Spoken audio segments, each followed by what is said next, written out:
Hello everyone welcome back to your channel DSA Telugu zone. So ఈరోజు ఈ వీడియోలో మనము డైలీ లీడ్ కోడ్ ఛాలెంజ్ని సాల్వ్ చేద్దాము.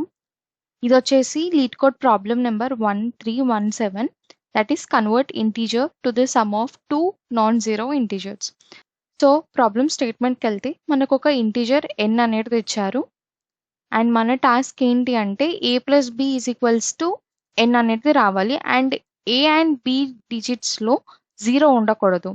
సో ఇప్పుడు మనము ఈ వీడియోలో ఒక మంచి అప్రోచ్ని డిస్కస్ చేద్దాము.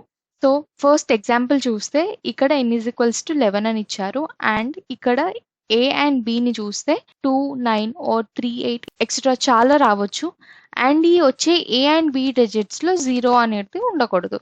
సో దీనికి ఎలా సాల్వ్ చేద్దాము అనేది ఇప్పుడు చూద్దాం. సో మనము సేమ్ ఎగ్జాంపుల్ తీసుకొని ఫస్ట్ డ్రై రన్ చేసి దెన్ మనం కోడింగ్ చేద్దాము.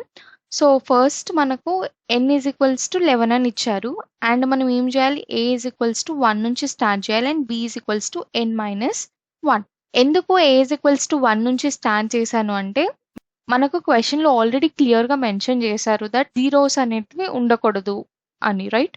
సో అందుకే నేను a ఈజ్ ఈక్వల్స్ టు 1 నుంచి స్టార్ట్ చేశాను and b is equals to n minus 1 ఎట్లా వచ్చింది అని మీరు అడగొచ్చు. మన క్వశ్చన్లో ఏమని ఇచ్చారు, a plus b is equals to n రావాలి అని ఇచ్చారు. సో అప్పుడు b is equals to n minus a అవుతుంది కదా అండ్ నేను already a is equals to 1 తీసుకున్నాను కాబట్టి ఇక్కడ b is equals to n minus 1 అవుతుంది. సో నేను అందుకే b is equals to n minus 1 తీసుకున్నాను and a is equals to 1 తీసుకున్నాను. ఫైన్. సో ఇప్పుడు మనం ఏం చేద్దాము అంటే we will start with a is equals to 1 and b is equals to n minus 1 and next ఏం చేయాలి అంటే check if a and b contain any zeros. If మనకు జీరో ఉంటే a ని ఇంక్రిమెంట్ చేసి మళ్ళీ మనము రీకంప్యూట్ చేస్తాం b is equals to n minus a ని. సో ఇట్లనే మనము రిపీట్ చేయాలి until we get a valid pair of a and b, right? మనకు వ్యాలిడ్ పేర్ వచ్చినప్పుడే మనము ఆన్సర్ని రిటర్న్ చేయాలి. నేను ఇవి జస్ట్ చిన్న స్టెప్స్ లాగా సైడ్కి రాస్తాను, వీటిని చూసుకుంటూనే మనము ఏ అండ్ బి పేర్స్ని క్యాలిక్యులేట్ చేద్దాం. సో నేను ఇవి స్టెప్స్ అన్నమాట. సో ఫస్ట్ మనం a is equals to 1 and b is equals to n minus 1 నుంచి స్టార్ట్ చేస్తున్నాను అండ్ ఇప్పుడు మనం చెక్ చేద్దాం ఇఫ్ ఏ ఆర్ బిలో జీరోస్ ఉన్నాయా లేదా అని.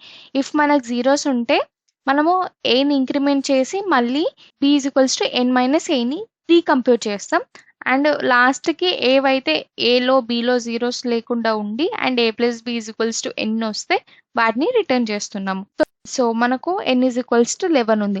So initial step a is equals to 1 and b is equals to n ఎంత ఇక్కడ 11 minus 1 is equals to 10. So ఇప్పుడు మీరు గనక మనము కంప్యూట్ చేద్దాము. సో ఇప్పుడు మనకు ఏలో జీరో లేదు, ఫైన్, బట్ బిలో కనుక మీరు కంపేర్ చేస్తే ఇక్కడ జీరో అనేది వచ్చింది, రైట్? అందుకే మనము ఈ పేర్ని క్యాలిక్యులేట్ చేయము అండ్ నెక్స్ట్ ఏని ఇంక్రిమెంట్ చేసినప్పుడు a ఈజ్ ఈక్వల్స్ టు 2 అవుతుంది and b is equals to n minus 2 అంటే 9 అవుతుంది. ఇక్కడ మీరు చూస్తే a plus b is equals to 11 అవుతుంది అండ్ ఏలో జీరో లేదు, బిలో జీరో లేదు. So this is the valid pair that we are going to return. So లాస్ట్కి 2,9ని రిటర్న్ చేస్తాం. సో ఇప్పుడు how to find if number having digits zero or not అనేది ఫైండ్ చేద్దాం. దీని యొక్క లాజిక్ అనేది చాలా సింపుల్గా ఉంటుంది. ఎలా అంటే ఫస్ట్ స్టెప్ వచ్చేసి మనము ఈచ్ డిజిట్ని రైట్ సైడ్ నుండి ఎక్స్ట్రాక్ట్ చేయాలి. సో అది ఫస్ట్ స్టెప్. ఈ రైట్ సైడ్ డిజిట్ని మనం ఎట్లా ఎక్స్ట్రాక్ట్ చేస్తామనంటే ఆ ఇచ్చిన నెంబర్ మాడ్యులో 10 చేస్తే సరిపోతుంది అండ్ నెక్స్ట్ మనం చేసే స్టెప్ ఏంటి, if that digit is equals to మనకు జీరో వచ్చింది అంటే మనం సింపుల్గా రిటర్న్ చేయాలి ఫాల్స్ అని. ఎందుకు ఫాల్స్ రిటర్న్ చేయాలి, ఇందులో జీరో ఉంది అని అర్థం. ఇన్ కేస్ మనకు జీరో రాలేదు అంటే మనము నెక్స్ట్ డిజిట్ కూడా తెచ్చుకోవాలి కదా. ఆ నెక్స్ట్ డిజిట్ ఎట్లా వస్తుంది అని అంటే ఆ ఇచ్చిన నంబర్ని బై 10తో చేస్తే సరిపోతుంది. ఆ నెక్స్ట్ డిజిట్ అనేది x డివైడెడ్ బై 10 చేస్తే వస్తుంది అండ్ ఇలానే మనము ఆల్ డిజిట్స్ చెక్ అయ్యాక కూడా జీరో కనబడకపోతే మనం లాస్ట్కి ట్రూ రిటర్న్ చేయాలి. ఒక చిన్న ఎగ్జాంపుల్ తీసుకుందాము. ఇక్కడ x ఈజ్ ఈక్వల్స్ టు 209 అని ఉంది. సో ఇనిషియల్గా నేను ఏం చెప్పాను, రైట్ డిజిట్ని ఎక్స్ట్రాక్ట్ చేయాలి. ఆ రైట్ డిజిట్ని ఎట్లా ఎక్స్ట్రాక్ట్ చేస్తాం, ఆ నెంబర్ 209 మాడ్యులో 10 చేస్తే మనకు 9 అనేది వస్తుంది. ఓకే, ఇక్కడ డిజిట్ అనేది మనకు జీరో కాదు కాబట్టి మనము థర్డ్ స్టెప్కి వెళ్తున్నాము. ఏం చేస్తాము, ఈ 209 డివైడెడ్ బై 10 చేస్తాం. ఓకే, 10 చేస్తున్నప్పుడు మనకు 20 అనేది వస్తుంది. నౌ ఇప్పుడు ఇది 20ని కన్సిడర్ చేస్తాం. సో ఇప్పుడు 20 మాడ్యులో 10 ఈజ్ ఈక్వల్స్ టు 0. 0 కనిపించింది. సో ఫంక్షన్ ఇమ్మీడియట్గా మనకు ఫాల్స్ని రిటర్న్ చేస్తుంది. సో ఇట్లా మనము ఐడెంటిఫై చేస్తాం 0 ఉందా లేదా అనేది ఆ ఇచ్చిన నంబర్లో. సో నేను ఇప్పుడు ఈ కంప్లీట్ ప్రాబ్లమ్కి కోడ్ చేసి చూపిస్తాను కోడ్ ఎడిటర్లో. సో ఇనిషియల్గా a ఈజ్ ఈక్వల్స్ టు 1 తీసుకుంటున్నాం and b is equals to n-1ని తీసుకుంటున్నాం. అండ్ ఇక్కడ ఒక వైల్ లూప్లో ఎందుకు ఈ వైల్ లూప్లో #0a #0b అనే కండిషన్ని చెక్ చేస్తున్నాను అని అంటే మనకు ఐడెంటిఫై అయిపోతుంది ఇన్ కేస్ ఆ నెంబర్లో కనుక మనకు 0 ఉందా లేదా అనేది. సో నేను ఇక్కడ ఇది రాస్తున్నాను, ప్రైవేట్ బూలియన్ #0 int num.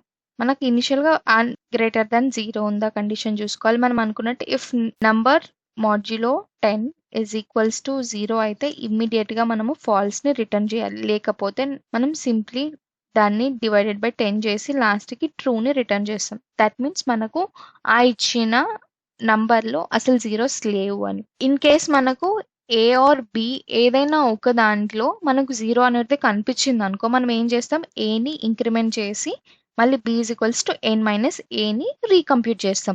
అదే ఇన్ కేస్ మనకు ఏ అండ్ బిలో జీరోస్ అనేది ఏం కనిపించకపోతే మనం సింప్లీ రిటర్న్ చేయొచ్చు. అదే ఎలా రిటర్న్ చేస్తాం, a, b అనేది రిటర్న్ చేసేస్తాం. That's all, very simple. ఇప్పుడు ఈ కోడ్ని సబ్మిట్ చేసి చూద్దాము.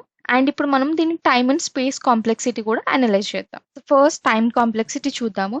ఇక్కడ మనము ఇంట్ a is equals to 1 and b is equals to n-1 నుండి స్టార్ట్ చేస్తున్నాం. కొన్ని కేసెస్లో మనము ఏని ఇంక్రిమెంట్ చేయాలి ఇఫ్ 0 డిజిట్ కనిపిస్తే. ఎవ్రీ టైం మనము ఈ #0 ఫంక్షన్ని కాల్ చేస్తాం. It checks each digit a and b కదా. ఇక్కడ ఈ చెకింగ్ డిజిట్స్ అనేది ఆఫ్ లాగిన్ అవుతుంది. టైం కాంప్లెక్సిటీ వచ్చేసి ఆఫ్ లాగిన్ అవుతుంది. అండ్ స్పేస్ కాంప్లెక్సిటీ చూస్తే extra arrays, list or recursive stacks ఏం యూజ్ చేయడం లేదు, just variables and loops check చేస్తున్నాం. సో స్పేస్ కాంప్లెక్సిటీ వచ్చేసి ఆఫ్ 1 కాన్స్టాంట్ స్పేస్ అవుతుంది. So that's all for this today's video. In case ఈ వీడియోలో మీకు ఏమైనా డౌట్స్ ఉంటే please let me know in comment section. Also, please like, share and subscribe to our channel DSA Telugu Zone, and thank you for watching.